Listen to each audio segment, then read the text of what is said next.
राधे राधे। सभी को प्रणाम। मेरी यूट्यूब चैनल मंजूरिया भजन सागर में आपका स्वागत है। आप सब कैसे हैं? अच्छे होंगे। मैं भी अच्छी हूँ। तो आज मैं मल मास के पुरुषोत्तम मास के तीसरे दिन की कथा लेकर के आई हूँ। तो आप सुनिए।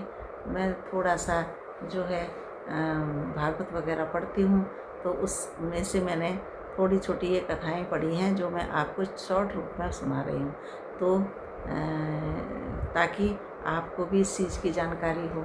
तो तीसरे दिन की कथा इस प्रकार है कि पुरुषोत्तम मास में नियमों का सबसे बड़ा प्रभाव है और महिमा का वर्णन है। सूत जी और शौनकादिक ऋषियों का संवाद इसमें है। तो नैमिषारण्य तीर्थ में सूत जी महाराज शौनकादिक 88,000 ऋषियों मुनियों को पुरुषोत्तम मास की महिमा सुनाते हुए कहते हैं कि हे ऋषियों, जब भगवान श्री कृष्ण ने मलमास को वरदान दे दिया, पुरुषोत्तम मास बना दिया, तब जो है नारद जी ने पुरुषोत्तम मास का पृथ्वी पर प्रचार किया। तो इसके नियम को बताने के लिए देवर्षि नारद जी बहुत ही व्याकुल थे कि मैं पृथ्वी के जाकर के मलमास के बारे में बताऊं। तो नारद जी एक बार दृढ़धन्वा के दरबार में पहुँचे। राजा दृढ़धन्वा बड़े प्रतापी और धार्मिक राजा थे, लेकिन वे पुरुषोत्तम मास के आगमन और उसके महत्व को नहीं जानते थे। तो राजा दृढ़धन्वा की शंका, राजा ने देवर्षि नारद का स्वागत किया और पूछा, हे देवर्षि, मनुष्य तो क्षण भंगुर है, इस संसार में पार उतरने का क्या उपाय है, आप ये बताइए। तो भगवान विष्णु की प्रसन्नता को प्राप्त करने के लिए सबसे सरल उत्तम मार्ग जो है नारद जी ने बताया कि हे राजन, तुमने संसार के कल्याण के लिए बहुत ही सुंदर प्रश्न किया है, जिससे मैं आपको जो कथा सुनाऊंगा और जो बताऊंगा उससे आपका तो कल्याण होगा ही, पर और लोगों का भी कल्याण होगा।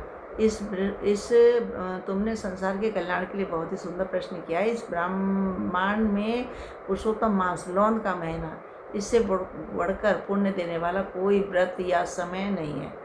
भगवान श्री कृष्ण इस महीने को अपना नाम और शक्तियाँ दी हैं। तो इस शक्तियों से आप जो है आप अपने मन में तीसरे दिन का नियम और महत्व का संकल्प लीजिए। और पुरुषोत्तम मास के शुरुआती दिनों में मनुष्य को अपने मन और इंद्रियों पर नियंत्रण करके रहना चाहिए और संकल्प लेना चाहिए। जो मनुष्य इस महीने में प्रतिदिन सूर्योदय से पूर्व उठकर स्नान करता है, भगवान राधा कृष्ण या लक्ष्मी नारायण का पूजन करता है और सात्विक भोजन करता है, यानी मीठ, मदिरा, लहसुन, प्याज इत्यादि नहीं खाता, तो और उसके बाद तो उससे और पूजा पाठ करता है, दान पुण्य करता है, तो उसकी एक पीढ़ी नहीं 7 पीढ़ियाँ तर जाती हैं। नारद जी ने फिर राजा को समझाया कि इस महीने किसी की निंदा नहीं करनी चाहिए, झूठ नहीं बोलना चाहिए, जितना हो सके मौन रहकर ओम नमो भगवते वासुदेवाय या हरे कृष्ण हरे राम महामंत्र का जाप करना चाहिए। तो मैंने अभी पहले भी बताया था कि ओम नमो भगवते वासुदेवाय का जाप करना चाहिए।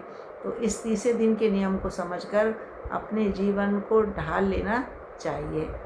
तो राजा ने उसे अश्वमेध यज्ञ के समान, राजा को बताया कि उसे अश्वमेध यज्ञ के समान फल मिलता है। तो इस तरह राजा ने नारद जी की बात सुनी, उनका जीवन सुनकर धन्य हो गया और उन्होंने इस पुरुषोत्तम मास की महिमा जानी। नारद जी के मुख से बात सुनकर पुरुषोत्तम मास की अद्भुत महिमा, राजा दृढ़धन्वा का संशय दूर हो गया। उसी क्षण जो है उन्होंने संकल्प लिया कि मैं पुरुषोत्तम मास के नियमों का पालन करूंगा, भगवान विष्णु की भक्ति करूंगा और दीपदान करूंगा और बुरी आदतों को छोड़कर जो है अच्छी आदतों का संकल्प लूँगा। तो इस तरह कथा का निष्कर्ष ये हो गया कि मल मास में जो भी नियम से पूजा पाठ करता है, जो भी भजन भक्ति करता है, जो भी सात्विक भोजन करता है, इससे प्रभु के वैकुंठ द्वार के में जाने का रास्ता खुल जाता है। तो इस तरह आज की ये तीसरे दिन की कथा थी। जो आप सबको कैसी लगी मुझे बताइएगा, कमेंट कीजिएगा। और मैं आने वाले दिनों की हर रोज़ की संक्षिप्त रूप में कथा लाती रहूँगी। तो सभी को मेरी राधे राधे, सभी को प्रणाम। ओम नमो भगवते वासुदेवाय। तो कमेंट कीजिएगा और बताइएगा मुझे। Thank you so much.